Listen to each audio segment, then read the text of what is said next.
ladies and gentlemen. The surprise to me is not so much that the euro is falling apart at the moment. That was, I think, always to be expected. It was always to be forecast. Anybody who looked at the history of such things had forecast that. The surprise to me, instead, is that the supporters of the euro, those who pushed the project, seem so reluctant to admit that it's failed. I mean, what is the matter with them? What do they think failure would be that in fact hasn't already occurred? The history of currency blocks is fairly straightforward. This is my analysis anyway, but there's never been a currency block in the history of the universe. Oh, sorry. Right, it's okay. The system, the currency blocks, as far as I'm concerned, have never worked unless there's been political union. Sterling area worked because it was political union. The Russian Federation, the Soviet Union, worked because there was political union. As soon as countries left the political union, the currency thing went wrong. And that was inevitable as far as I was concerned. If you didn't have political union in Europe, then of course you weren't going to have currency union. The issue was, to me, did the proponents of the euro system not know that? Were they so stupid as not to know that? Unlikely. They're mostly fairly clever people. Not nice people, but in fact clever. Or did they know it and want to use it to create political union? Did they know that they couldn't have political union straight away because the people wouldn't accept it? Did they therefore go for monetary union, currency union, knowing that it was going to fail, knowing there was going to be a crisis, and hoping to use the crisis to achieve political union? Yes, almost certainly. Of course, we Brits, especially we English, told them all about this ages ago, and of course we managed to annoy them substantially by doing so. Well, that was a big plus, but actually it didn't really actually help. I also said to them, and this again, history is very good on this. If you want to achieve currency union, what you should do is make sure that the countries that are the weakest members of the group come in at an uncomfortably high exchange rate, and that in fact the strong members come in at a low one. Why? Because the pendulum of advantage and disadvantage swings backwards and forwards, and you want to make sure that the guys actually who are disadvantaged overall take the pain early and the joy later. Because if you take the joy early and the pain comes later, the psychology of the guys will not be sufficient to be able to withstand the pain. And that, demonstrably, I argue, is what happened. But I will give you two splendid examples of this. And the most recent one, of course, is when the East and West Germans, the Osties and the Westies, actually joined. The Osties came in at an exchange rate which was ludicrously high in many respects. I don't know how high in percentage terms. It might have been double, might even be more than double the rate it should have been. It made them ludicrously uncompetitive. But the West Germans, the generous creatures that they are, extended enormous quantities of finance year after year after year to the Osties, or actually insulting them pretty roundly at the same time, and the Osties put their heads down, took the money, put it into capital spending, raised their productivity faster, 1.25 percentage points faster than the Westies, took pay settlements which were lower than the guys in the West, and reduced the competitiveness gap year after year after year. When they first joined, when you first had monetary union, there were screams of agony coming out of the East because they were so uncompetitive. These days, there are relatively few screams. What you're getting now, I suspect, is something close to competitiveness. They've taken the pain, the joy is beginning to come through. And it might be the case that if that momentum continues, it might be the case, and this, what it's worth, is my forecast, that the eastern lender will be the motor of growth in Germany in the next 40 or 50 years. Example number 2, England-Scotland, 1707 union with Harold. So a royal union before, but the real union began in 1707. It was done principally for military and religious reasons. The economics was an afterthought. The poor old Scots had a very tough time of it. They came in with the English monetary system, the English pound, at a time when both economies were largely agricultural. The Scots being largely in the Arctic Circle and mostly mountains anyway, and really couldn't compete. Of course they couldn't, and of course they had a terrible time. You read Rappy Burns, and it's full of pain and suffering because of the economic circumstances. What the Scots had to do was find something they could do better than the English, better than the rest of Europe. It took some time. It took 20, 30, 35, 40 years. But goodness me, they succeeded in the end. They came up with engineering, they came up with finance. They invented so many aspects of the modern financial world, insurance companies and investment trusts and so on. They came up with an enormous number of very successful operations. And by the time you get to the 1770s, they're growing much more quickly than England. Much more quickly. 1.5 we don't know this for certain, but probably a point per annum faster. And by the time you get through to 1790, 1800, it's probably true that Lowland Scots' income per head are higher than the income per head of any part of England apart from London. Tremendous success. Of course, they threw it all away the second half of the 19th century. They're now sort of Trotskyite country, but in fact, for a while they were brilliant. Absolutely brilliant. Pain first, joy later. That's the way to play it. Did the Europeans not know this? They must have known it, but the arrogance of the people is such that they thought they didn't have to obey the rules. They thought just by telling people how to do things, by political will, they could achieve whatever they wanted to. Well, the economics has failed. And the politics is failing, I would suggest. And it's going to fail. I mean, how do they think it can succeed? These poor Greeks, what do they think is going on there? The Greeks, in my analysis, have got a level of competitiveness which is 15% too high relative, say, to the Germans. I don't know if that number's accurate, but it's of that sort of general order. Now, that wouldn't be so bad. You could live with levels of uncompetitiveness, probably of that sort of order, without terrible problems. You get slow growth, but in fact it's not impossible. But when you put on top of that an interest rate differential, even of 2 percentage points, it becomes difficult. Because if you've got even just 2% higher interest rates in Greece than you've got, say, in Germany, why would a company build a plant in Greece, where it's a bit uncompetitive anyway, and pay 2% more for its money? Of course it won't. It'll build it in Germany.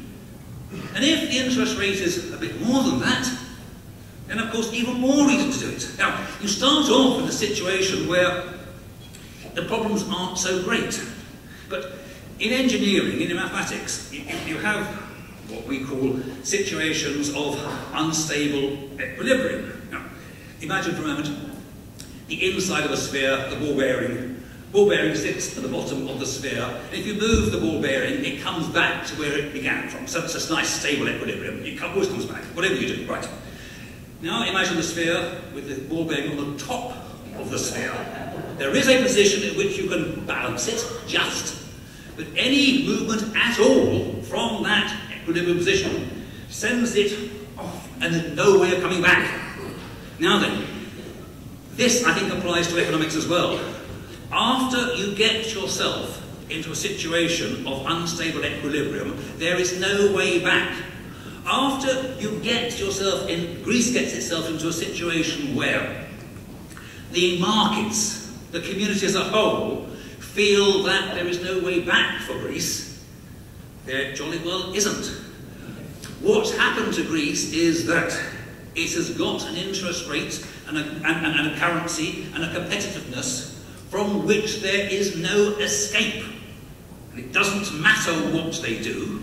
The more they struggle, the more they're going to get hooked, the more, in fact, the torture is going to increase.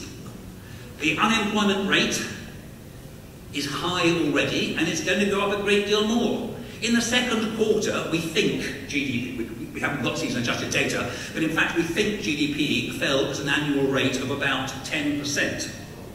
If a GDP falls at 10%, the tax revenues you collect fall at 13, 14, 15%. You can imagine what happens to the borrowing requirement. Not that I think the borrowing requirement is particularly important, but in fact other guys out there do think it's important, and they see that borrowing requirement going higher, and they say, aha, we have to protect ourselves. The way we protect ourselves in this situation is by charging a higher interest rate in case things go wrong in Greece. And of course, by charging a higher interest rate, they make sure things do go wrong. There is absolutely no solution to this situation. You've gone too far, you've gone off the side of that sphere, and there is no solution. The amazing thing to me is that the guys out there in Europe pretend there is a solution. We've had 20-ish little summits where a bunch of clueless idiots get together and say, oh, well, we can solve this, all we have to do is this, this, and this. And I shouldn't be surprised at this. The markets quite often give credibility to that solution. They go up the next day. The media, BBC in particular, but the FT as well, was full of, oh, jolly good, we can clap our hands now because everything's going to be all right. And actually, 48 hours later, it falls to pieces again. You'd have thought by now they'd have learned there's a bit of a pattern here. Yeah. Now, I myself, as I say, from the sphere analysis, think there is no solution. And even if there were a solution, I think the central bankers and the politicians in Europe are about the last set of creatures on earth who would be capable of finding it. So, I think we should draw a line. The only solution would be for the Germans to carry on paying huge sums of money across to the Greeks, as they did to the Eastern Germans. Now, that is, I suppose, just an outside possibility. For don't forget, the Germans have a long history of doing this. The Germans did it actually for the West Berliners. And when West Berlin was in sight trouble, there was an enormous transfer of funds from West Germany to West Berlin. And it took West Berlin up to a very valuable economics unit. And because West Germany at the time was growing very quickly, it was very successful, the cost to West Germany was minimal. Hardly seemed to be felt. Okay, example number one. Then along come the Ostids, the East Germans. There's 15 million of them, and there's a lot of benefit to be given to them to bring them up to the standard. And at the time, the West Germans actually aren't growing anywhere near as quickly. But the West Germans, being the generous creatures they are, nevertheless supply the money. And for 20 years, the West Germans do this. And it costs the West Germans 20 years of negligible growth. I mean, the 20 years from 1980 to 1990 to the current time have seen an appalling growth in German activity, an appalling growth in German living standards. The Germans did it. To take my hat off to them, extremely good. Will they do it for the Greeks? I suspect not. Actually, I'm not even sure the Germans were all that happy about doing it for the Ostids. But in fact, I think there's very little chance of them doing it for the Greeks. And for the simple reason that, of course, if they did do it for the Greeks, and they'll take probably be depressing their living standards for another 30 years, because there are rather more Greeks than there are East Germans. You might just see that as a precedent for Portugal, Ireland, Spain, Italy, France, Belgium, and so on. And can the Germans afford that? No, they jolly well can't. So we have to. This is the end. Euro is going to break up. I don't know how quickly. And I don't know, and I'm very interested in what we heard this morning, I don't know whether it will be the strong countries going out first or the weak countries going out first. I think it could be either. If it were the self-interested strong guys going, that would certainly be sensible. But if it isn't them, if they stay very generous, what will happen instead, I think, is that you'll have some sort of revolution. Certainly you'll have insurgency in the difficult economic circumstances of the poorer countries. And Europe is used to that, and because Europe, of course, pretends it subscribes to the idea of democracy, but doesn't. I mean, I'm French family, so I'm fairly well versed, actually. Not part of my DNA, by the way. This is only my sort of dozy family marrying into Britain. But it means, in fact, I go to Paris and speak to people quite a lot, and it's very interesting. Because I would say, in fact, you guys never really understand what democracy is. And they say, yes, we do, we have lots of elections and stuff. And I say, yes, elections are one thing, but they're not the essential part of democracy. It's listening to what the people say that matters. The Soviet Union used to have elections, used to get the people in, and then in fact entirely ignore what they said, and the guys who were unelected would carry on doing what they wanted to do. And that, of course, is what Europe likes to do. And it's lovely for elections, it's terrible for democracy. And when that happens, it means that the government is out of touch with the will of the people. And that's a problem. And that's why you have revolutions. If the guys who vote can't get their views across to the guys in power, the only thing they can do is to come out on the streets. I was there in the event, the événement of May and June of '68. It was magnificent. I don't know if any of the audience were there, but I was absolutely fantastic. I was chasing a girl who happened to be at the Sorbonne. I was doing the graduate thing, you know, standing outside the lecture hall while she went in. Then I found I should go in as well because they never checked. And then I'd make lewd suggestions to her during the course of the lecture. And then, before I knew it, everyone came out on the streets and there was this marvellous thing going on. It was absolutely fantastic. I've never seen such marvellous revolutionaries as the French had. In my day, in England, the girls who were revolutionaries would be dressed a bit more like revolutionaries and their hair wouldn't be absolutely perfect. The French revolutionary girls were just beautiful. Coiffed, makeup, absolutely beautiful. A tight little blouson, leather blouson, fantastic, well-fitting jeans, high heels. And they would do the CRS. The CRS, the most frightening thing. Do you know Darth Vader is just a straight copy of the CRS? And the French girls would go up to them and say, oh, I hate you to pieces. You're a fascist. Have a flower. It made your legs go weak. Actually, it was worse than legs go weak, because in fact they were just so exciting. But this was their idea of democracy, because it was the only thing they could do. De Gaulle at the time wouldn't listen to the people, so you went on the streets.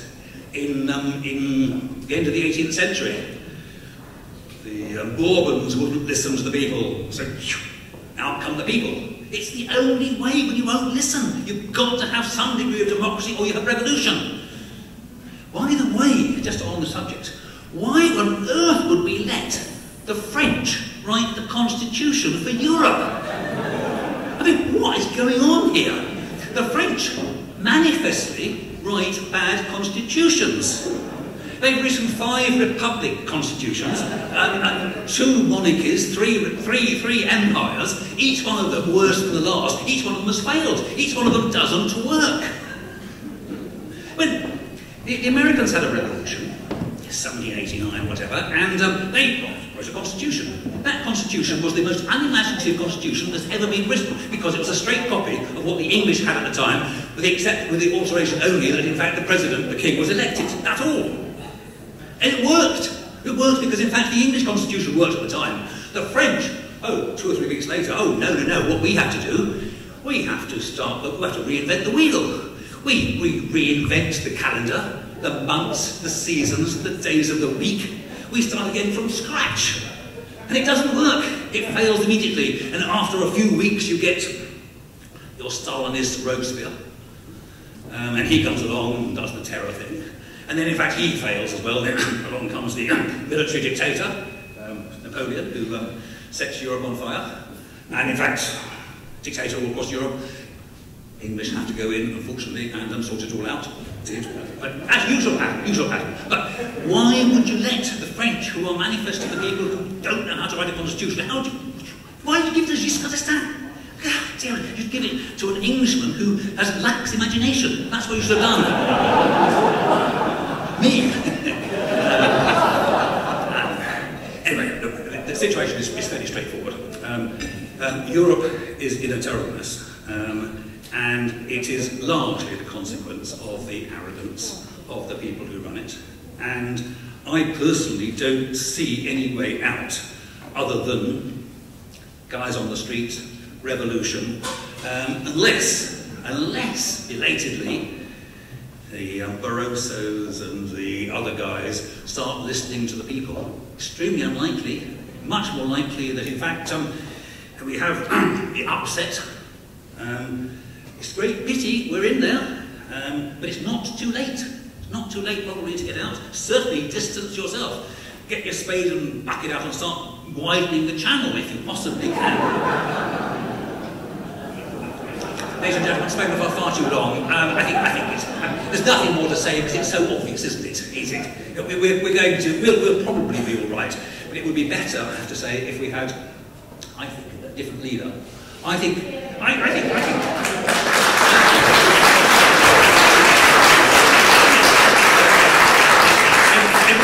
Every time I go up to a Conservative Party meeting, I listen very carefully to what the guys say, and they often make little promises and things. I think that's very good, tremendous promise. That I love that promise. Now, then, is that a cast iron promise, or is it one you mean to keep?